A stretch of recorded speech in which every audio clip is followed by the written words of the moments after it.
YouTube as well. All right. All right, here we go. Week 3 of West Coast Conference play on Thursday nights is at least in the books. Some big wins, everyone winning in double figures. USF over LMU, final score, what is it, 90-74. That just went final. Santa Clara getting the win over Pacific, 88-69. And Gonzaga, even though it was a little rough in the first half, they did end up beating Pepperdine 86-61. Mark Few's 700th career victory. I'm happy to be joined by Alex Jensen, the voice of St. Mary's basketball. St. Mary's did have the off night on tonight, so there was a little bit of a breather for him on tonight. But we're going to kind of go into talk a little bit about this. Now we have the matchup set up for Saturday. USF and St. Mary's, both 4-0 going into that game. And this is a big one, and it's big for both teams. Obviously, probably a little bit bigger for USF because they're still missing that quad one victory. They're still missing that big victory. But big picture, this at least like starts to put one of these teams give a little bit more momentum going into the rest of conference play, because now you'll at least have the tiebreaker over the other team. Yeah, you mentioned it, Zach. Congratulations to Mark Few. 700 wins is incredible. I mean, anywhere you're doing it, that's like an elite club. And we got to celebrate Randy Bennett's 500th win. I know he's not celebrated. It's a fun moment for the program and for the community. So congratulations on Gonzaga for win number 700. Just incredible. But yeah, you're right. I mean, we saw kind of the first, I guess, of the separator games, the first two of them last week in the South Bay. And as you get further along in the season, the more important these become. And you mentioned, you look at the big picture for USF, their resume, in terms of their resume. I mean, they're right now, St. Mary's is at 30 in the net. If that game took place tonight, it would be a quad one opportunity for San Francisco, but they haven't been able to kind of put their stamp on their resume yet, right? Of here's our signature win, and it's a chance to do that on their home floor, and a chance also to take the early lead for sole position in first place in the West Coast Conference. So it's going to be a lot of fun, man. USF looked great tonight against LMU. It's my first time watching USF for 40 minutes, and they looked awesome. Just some of the matchup problems they can present. I thought they looked really good, and it's an opportunity for both teams. St. Mary's has twice as many quad one wins than the rest of the league combined.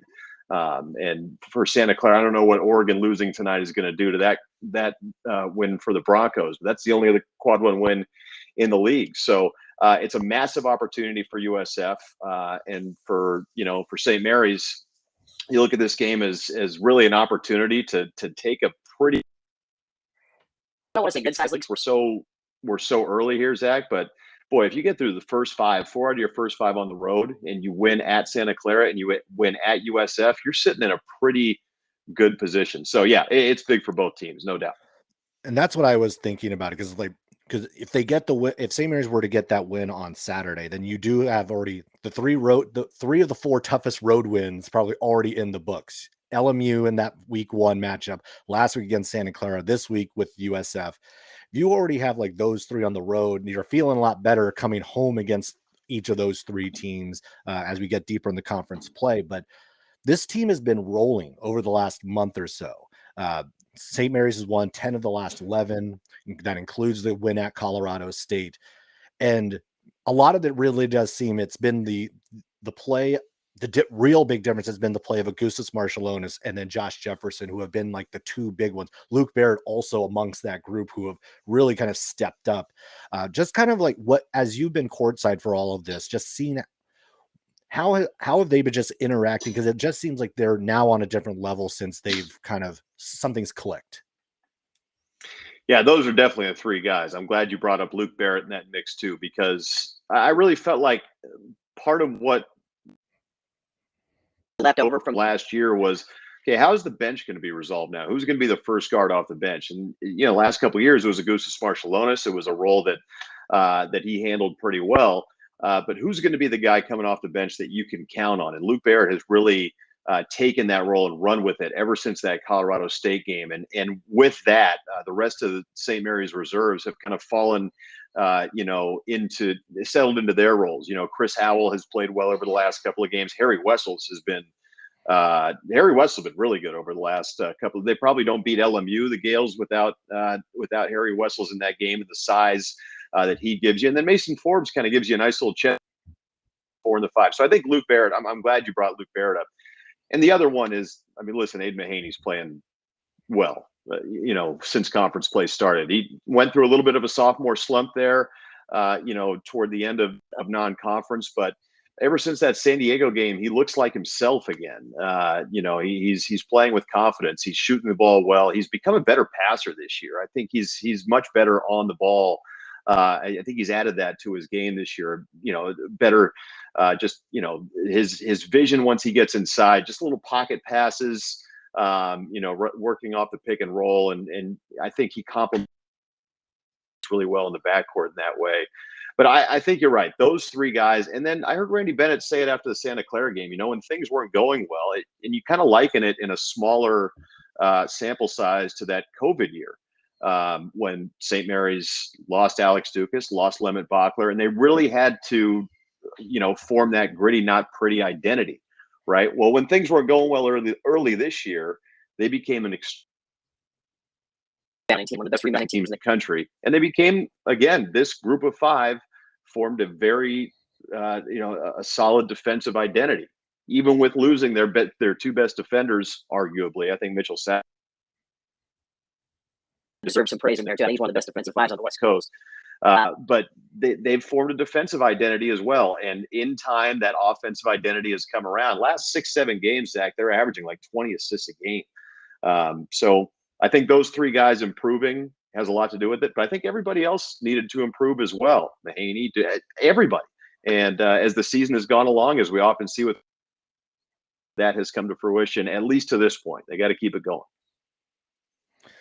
Right, because it does seem that we've seen a couple times of recent note where it just seems like it took some time for them to kind of find their identity deeper into the year. I think that was also kind of the case in 2019 when they made that late run, and it just seemed like that was when the identity changed from that heavy offensive identity to that gritty defensive team.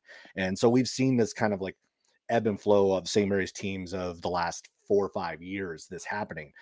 But and just thinking about because the one guy to me that really has just kind of moved everything, and I've talked with a number of people about him, and you've mentioned him already, is Augustus Marshallonis, and just because his numbers have just it's almost like once he became confident in his abilities, because I feel like that was almost one of the things of because he got stuck in foul trouble a number of times early on. He wasn't really getting into a rhythm of the game. He wasn't shooting well. And the second he started to figure that out, which I think it was the Boise State game, it really has started, everything has kind of fallen into place for him. Yeah. I mean, you kind of alluded to it, but don't discount what he does on the other end of the floor as well. I mean, he's chased around the opposing lead guard every night, and then his usage is off the charts, on the offensive end as well. But I agree with you. He had a slow start to the season, and I think it was kind of one of those things where it's like, okay, adjusting to, okay, I'm the guy now. If I don't play well, that means things probably aren't going to go well for us. In the past, I don't know what was going through his mind, but that I could see that factor again, where it's like in the past, okay, you don't play well for 10 minutes or 5 minutes, whatever. Here comes Logan Johnson.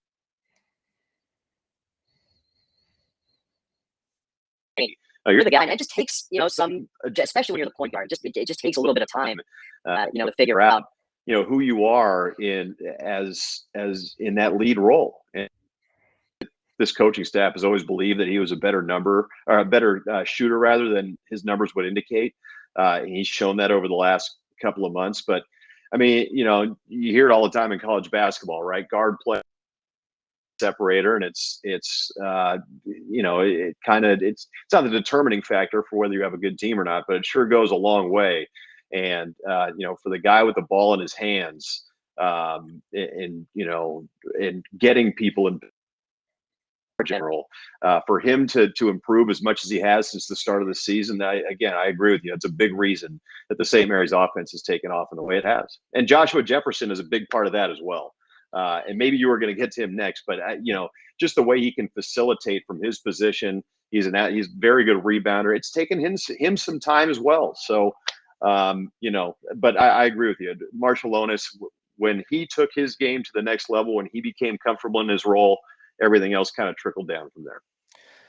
Yeah, Josh Jefferson is another guy. Yeah, you can't not talk about this kind of turnaround without talking about him, because he can do so many different things, and he's such a unique player in that way, where St. Mary's hasn't really had a player like him probably since Rob Jones, at least in a similar position. Like, that's kind of like they're not a straight comp, but like there's many similarities between their skill sets and the way like that Josh is able to kind of operate and handle the ball and distribute, very similar to the way Rob was able to do back in the day.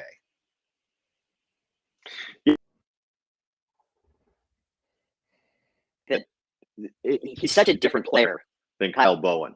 That, again, it's something that just takes a little bit of time to get used to. What's my role? What can I do? What can I do? How do I adjust when I move up higher on the scout? Right. And then just developing that chemistry, with the teammates. Right. I mean, we're seeing the way that St. Mary's is being successful offensively right now through the high assist numbers. That takes some on-court chemistry to build.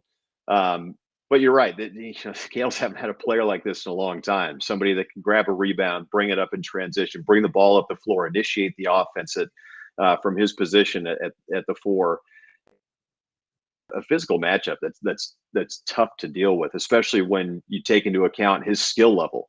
And boy, once he's able to start knocking down that 3-point shot, Zach, with some regularity, the sky's the limit for this kid, because again, you can put him back to the basket, you can have him initiate the offense. He's become a much better defender. He's been solid on the boards for a sophomore. So he's become more consistent. We saw a solid game against Colorado State right after kind of a down game against Boise State. But again, a guy that is growing into his role and starting to, blossom kind of in front of our eyes. Yeah.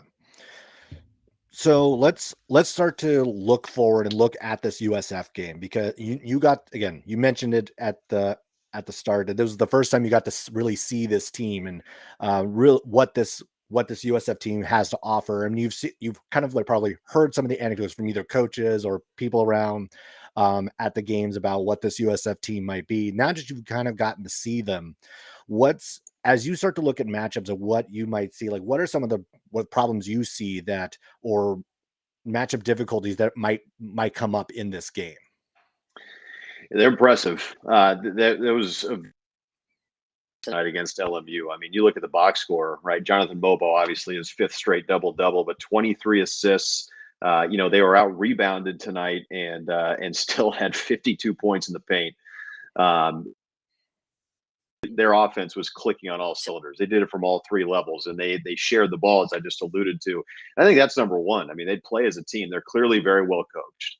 The amount of back cuts that they were able to get and guys on the floor, it seemed at times, especially Zach, can pass the ball. I mean, I'm looking at the box score right now. You have 5 guys with 3 or more assists, and you combine that with some of the length that they have on the floor with Newberry and Mobo and Sharabjamps and, the shooting ability of Mikey Williams, or Marcus Williams, pardon me. Mikey Williams goes back a long way. Yeah, that's way back. That's way back. Yeah. They're tough because they play, and they're so interchangeable. I mean, they can almost play positionless basketball, where you have Mobo bring the ball to the floor and initiating the offense, from outside the 3-point line. So I think that's number one. What's the pace of the game going to be on Saturday? It always comes down to that with St. Mary's, right? Because they kind of, when they kind of take away options A and B. If not for the first 5-10 minutes, for the entirety of the 40 minutes, more often than not, you're going to have to beat the Gaels with your second or third option.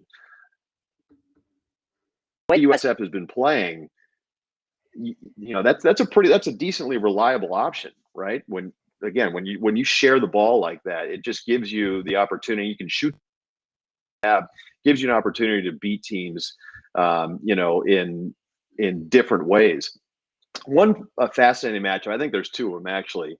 The first obviously is on the boards, and especially on the offensive boards for St. Mary's, where the Gaels are number 5 in the country in offensive rebound percentage. USF is in the top 10 in defensive rebound percentage. So that's going to be a fascinating matchup. Kind of who wins that battle on the boards, and then the other part, Zach, is the turnovers. And another reason that St. Mary's has kind of taken the next step offensively, especially the last 3 games, they've been hanging on to the basketball. I mean, they've had less than 10 turnovers in each of their last 3 games. USF forces 15. So that match board is going to be fascinating to watch. But again, I think the USF has a lot of ways to beat you. Mobo puts up the big numbers, but it's really a team effort. And one thing that kind of blew me away, and I heard, Coach Gerlifson with you on your podcast and talking about Jonathan Mobo's passing ability. That's a game changer when you can do that, and it just, you can't just, it's not one area of the floor where you have to be concerned with him. He affects the game in so many ways. Gales did see him, at Missouri State. I don't remember him being like this and affecting the game in this many different ways, but that's kind of what I'm looking at for Don's ability to shoot 3 as well. I mean, Newberry's hitting 3 threes from the 4. They can really spread the floor out on you, and they can do it in a lot of different ways. It's not just putting the 5 man in the middle and having 4 out. And, they can move guys around, and that's going to be a challenge for Randy Bennett and his staff to come up with a way to disrupt that. And I think that's the thing. And you talk about like guys that this team has seen in the past, even because Jonathan Mobo, and I heard them talking about it during the broadcast tonight, that the way Missouri State used him, you probably wouldn't have noticed him because he was they kept him on the low post. They kept him down there to kind of just play defense and be that guy. And we've seen what, as USF has allowed him to do more, he's clearly very capable of being kind of do it all almost. The only thing he doesn't do is take the 3.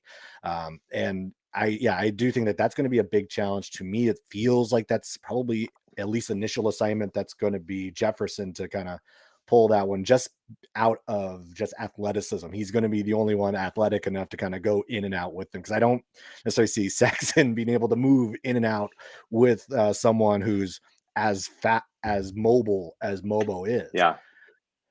That's the challenge, right? When he has the ball at the top of the arc, if you play back on him, you give him the opportunity to see the floor.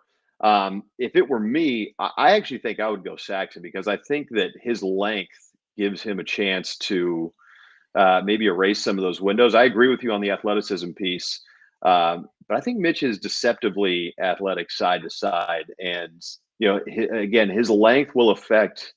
This is just what I think, but I think his length would affect Mobo's ability to see the floor, and if he wants to go face up and try and get to the basket, I just think I've seen him erase some kind of chase, some areas, if you will, some cushions that I didn't think he would be able to, and either alter or block the shot. So it's probably going to be a team effort. I think this could be a Mason Forbes game too for St. Mary's, where his athleticism and at that position will give the Gaels kind of a different look.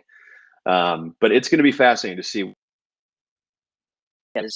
Duedo Newberry makes it so that it becomes a difficult matchup with his athleticism, his shooting ability.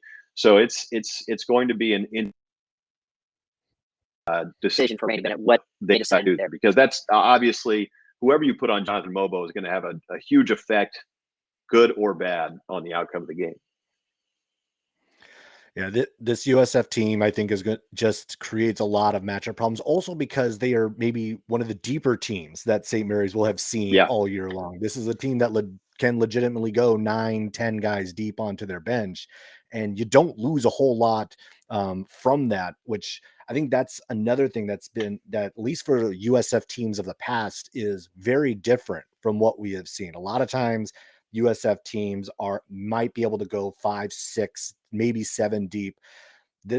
I don't know, outside of maybe a Gonzaga team, how many WCC teams we've been able to see of recent note that can go this deep onto their bench. Yeah, with size too. I mean, you think about Josh Coonan just being able to come in and give some of those other guys a blow, and an older guy at that. You're absolutely right. And you look at the big picture for USF, and it's a shame that this game and the games against, even Santa Clara will be so crucial for them because they were this close to really having a solid resume. The Utah State game, I think the Grand Canyon game was close, if I'm not mistaken. So yeah, they really, but again, they have not gotten that signature win, and that you need that. Obviously, you need that to have a chance at at large. But they're good enough. They are good enough to be an at large to the NCAA tournament, just based on tonight. But again, you need one or two of those wins. So, they took care of business tonight. I mean, they were certainly not looking past LMU, and I would expect a very focused USF team Saturday because they know how important that game is going to be. And that's the fascinating thing about the league this year, Zach, is, for St. Mary's, this game is going to be crucial because it's one of two quad one opportunities on the road. To the top 75, and that's what makes the league so interesting, is because you don't have BYU there to give you another quad one and quad two game, maybe even two quad one games in the top four, 3-4 teams, the four teams that really have a chance to win the regular season. There is no wiggle room. Any bad loss, not this would be a bad loss for either USF or St. Mary's, but that just puts all the more emphasis on picking up those quad 1-2 wins and all the more emphasis on avoiding those bad losses. Yeah, I mean, this is the first time the conference as a whole just seems almost as wide open as it has been, and essentially because you have a Santa Clara and a USF who are very capable of winning the league at this stage. And I think that's the thing we have not been able to say with confidence in a long time, that because since 2002, the only two teams who have claimed a conference championship have been either Gonzaga or St. Mary's.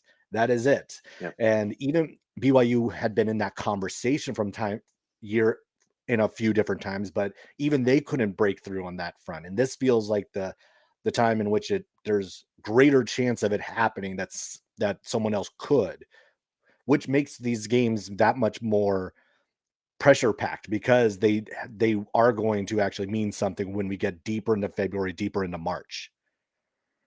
And that's the time of year when it becomes tough. Those are the dog days, right, of the college basketball season. Once you get to late January, early February, that's where a team like USF, their depth is going to be huge for them because they're going to have guys with fresh legs because they've been playing 8, 9 guys the entire season. So, yeah, it's going to be a league season unlike we've seen in the last 2 decades. I mean, no matter how this shakes out, even if it does end up being Gonzaga, St. Mary's, USF, Santa Clara, this is at this point in the season, on January 18th, this is what say that it could be any four of those in any position.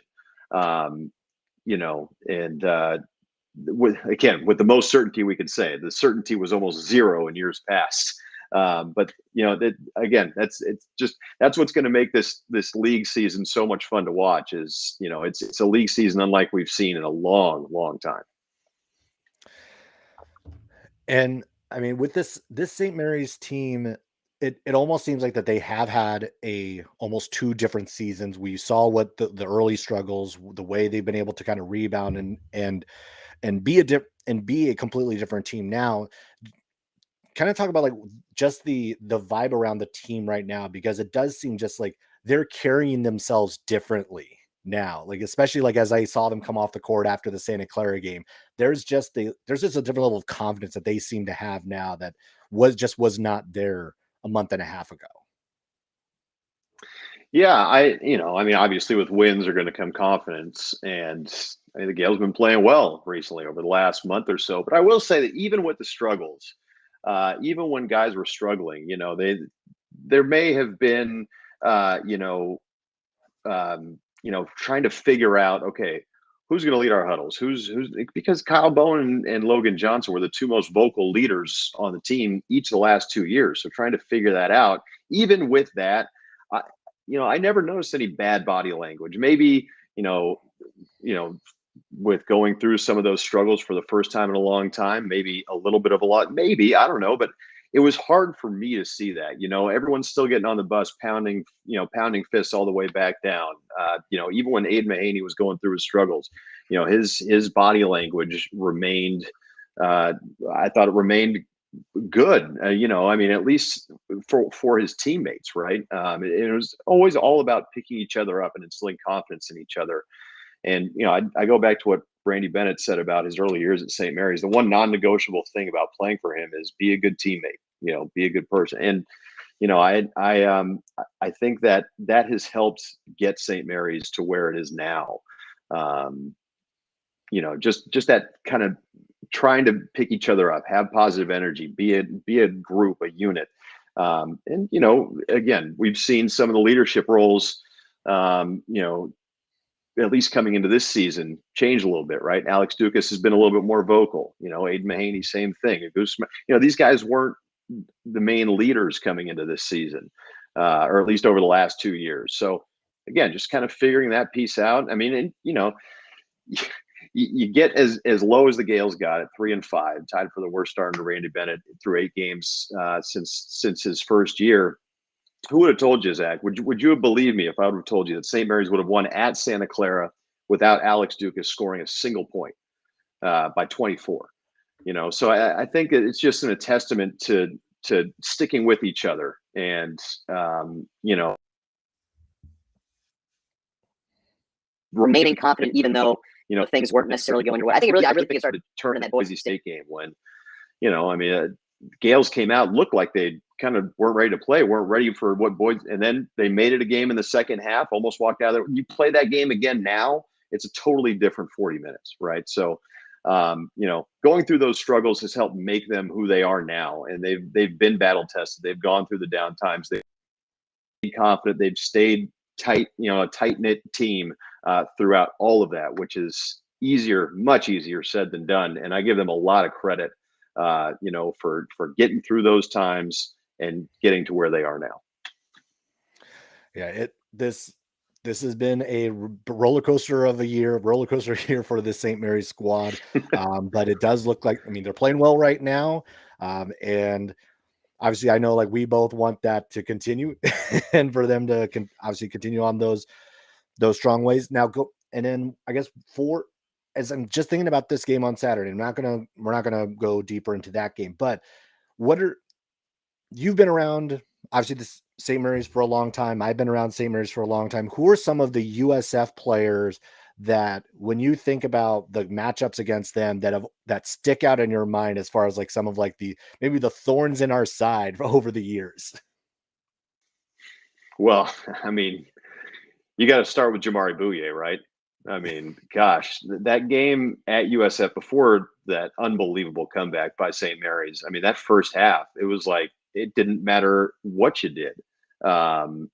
He was hitting everything. It was like Deuce Turner the other night in San Diego, yeah. But a guy that's that's playing in the NBA now with some length, and he was also making other guys better and deflections and all that. Just one thing I loved about Jamari Bouye was he poured his heart and soul into that San Francisco program, into that USF program. He was a Don through and through, and you start to have guys like that.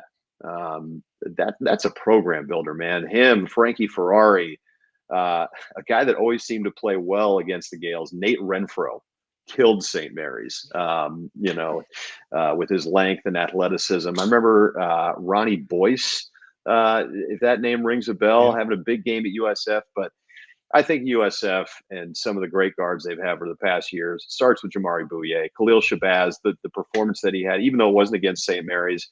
It was such a pleasure to watch him in the WCC tournament last year, and just he gave everything he had, to floor, and just the look of exasperation and seeing him hold his jersey over his face after it was Gonzaga that beat him last year, right, in the semifinals.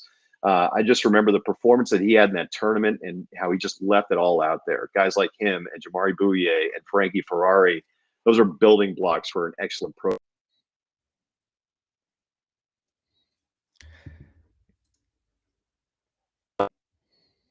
You know, Gaels through and through.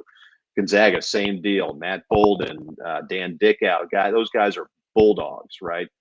These guys are dons. Now, I mean, Jamari Bouye, Khalil Shabazz, Frankie Ferrari, they gave everything they had to that program, and that is, I mean, you can't pay their culture a bigger compliment than that. Than players of that caliber feeling that way about that school, that program, and you know, from a St. Mary's perspective, you know, obviously they're always tough opponents, but just a ton of respect for what you know, USF has built over there and the type of players that program, and you know, it's been a steady climb for USF, and I know they're still trying to punch their way through. At least in the WCC, it was great to see them get rewarded a couple of years ago with the at-large bid.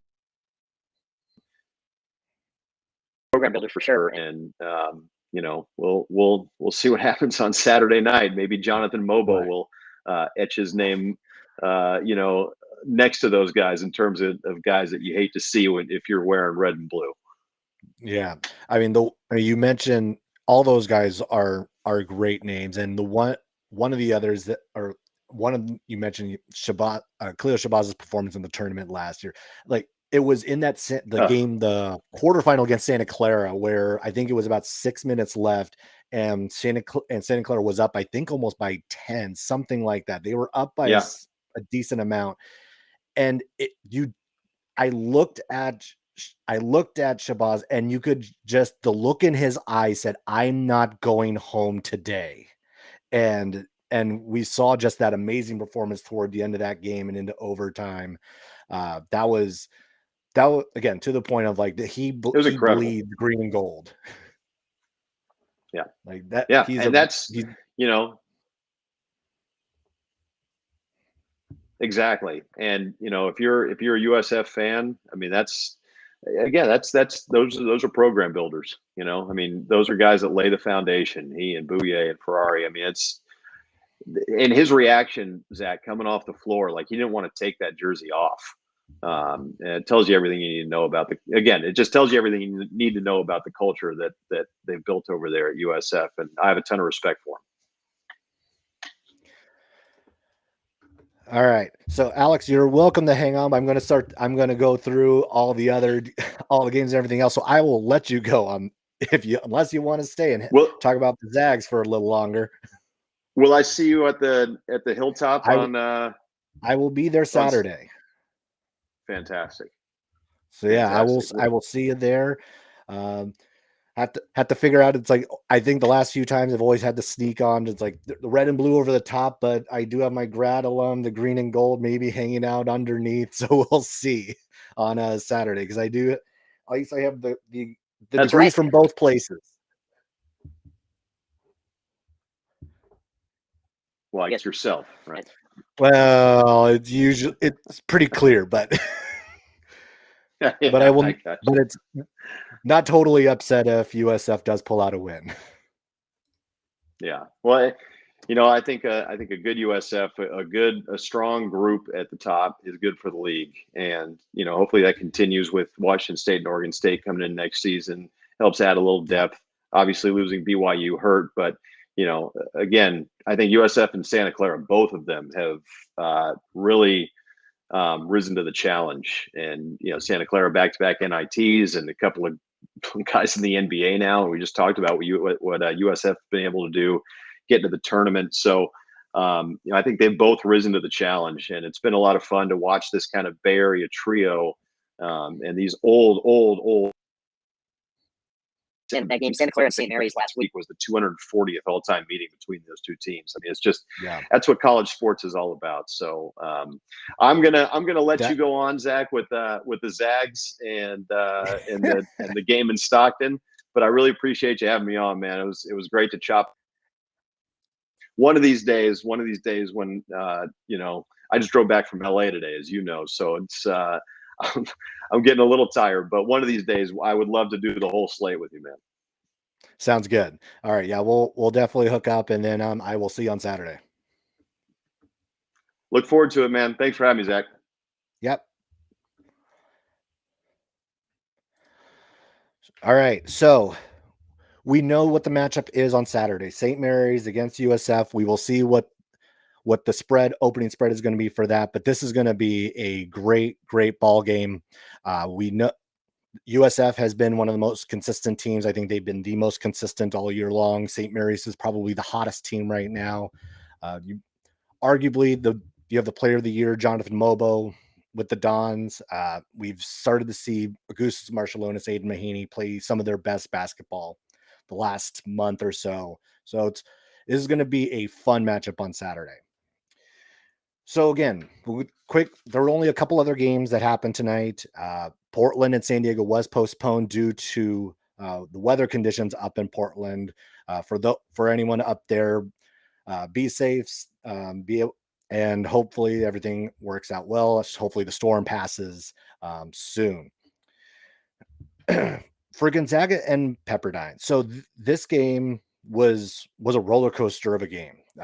Gonzaga, this felt very much like the Santa Clara game last week, where the Zags did not have a lot of energy going into this one.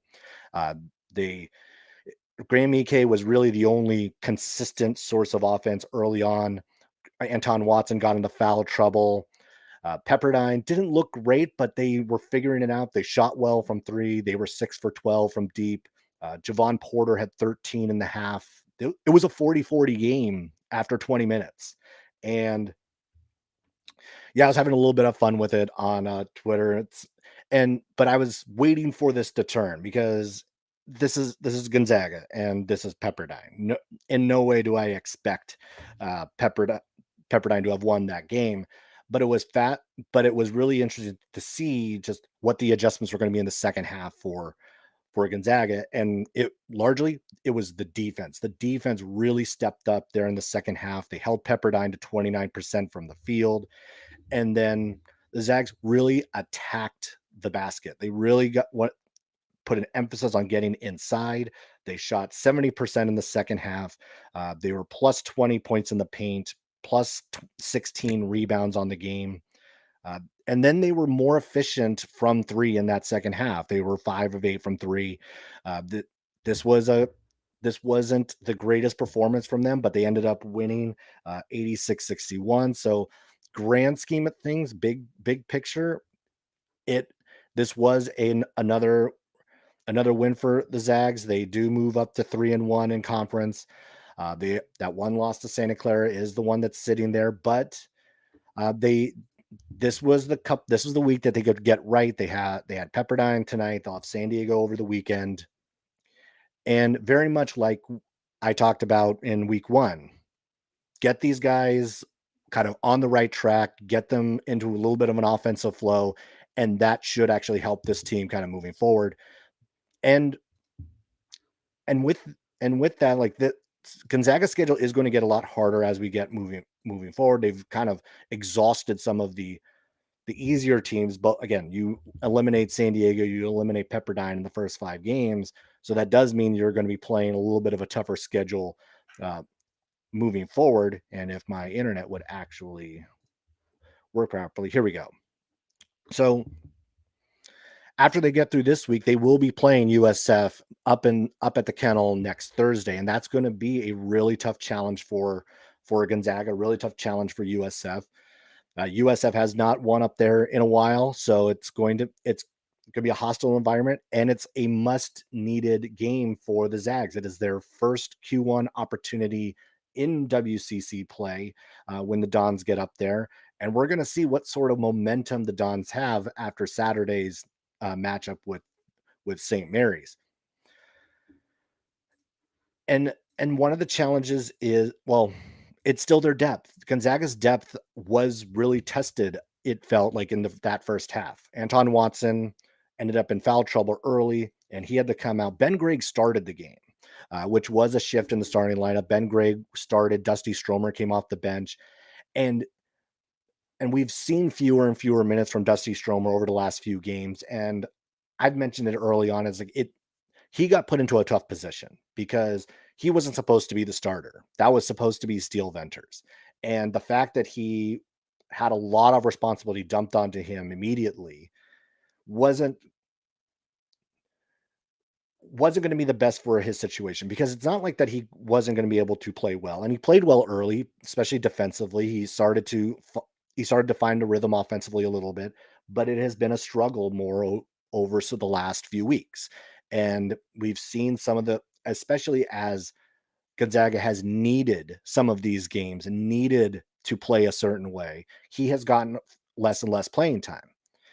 Now, that doesn't mean that'll be the case all season long. I think that he's going to be back in that. He's going to stay in the rotation. He's not getting removed from it, but he's going to have to play well to get those minutes, because there just aren't that many options on this roster right now. And Ryan Nembhard played another 38 minutes. Nolan Hickman played another 36 minutes. These guys are playing heavy, heavy minutes, and that is also going to take a toll. I still don't think that it's sustainable without another guard that is going to be relied upon. And right now, the Zags just do not have that person. They did shoot a little bit better from now. The other point of emphasis was the three-point shooting. They did not shoot well from three in the first half. They were 3 from 12 tonight, but ended up shooting 40% from three for the night. So that is an improvement. They're shooting 31% on the season, which obviously is the lowest in about 20 years for the Zags, actually lowest in about 30 years. But it was a better shooting night once they kind of found the rhythm, once they got going. So there is something to look forward to. There is positive movement for the Zags, but I am still going to be in the wait and see until they actually play a team that's going to challenge them again. They struggled against Santa Clara. They have USF next week, and that's going to be, I think, another litmus test for the Zags to see where they are right now. Also for USF, because depending on how they do against St. Mary's, this is a critical time that could, I mean, if they somehow pull off both of these wins, if USF somehow beats St. Mary's on Saturday and goes up to the Kennel and beats Gonzaga in Spokane, not that I think it's going to happen, but if it does, this is going to be this flips the conference on its head. USF will be in the complete driver's seat. Gonzaga with 2 losses, St. Mary's with 1. USF would be 6-0 at that point. They could clearly turn into the team to beat, and they'd also have 2 Q1 wins under their belt. So a lot to look forward to in the next couple of weeks. What we see on Saturday is going to be critical for what is going to happen next week. Just a little bit of a note on Santa Clara. We did not see Brenton Napper in this game.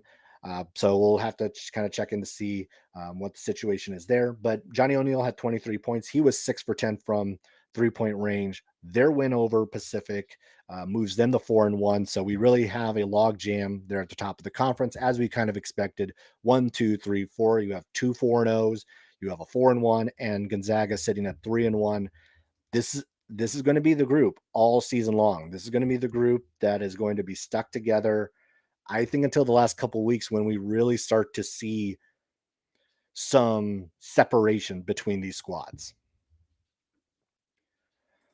All right. Well, that'll do it for this WCC Live on Thursday night. Goal will be to try to do this again next week. So this will be probably following the USF Gonzaga game on Thursday. I'll put up all the info on YouTube and on the other channels. So thanks for hanging out. Thanks for watching, and I will catch you later.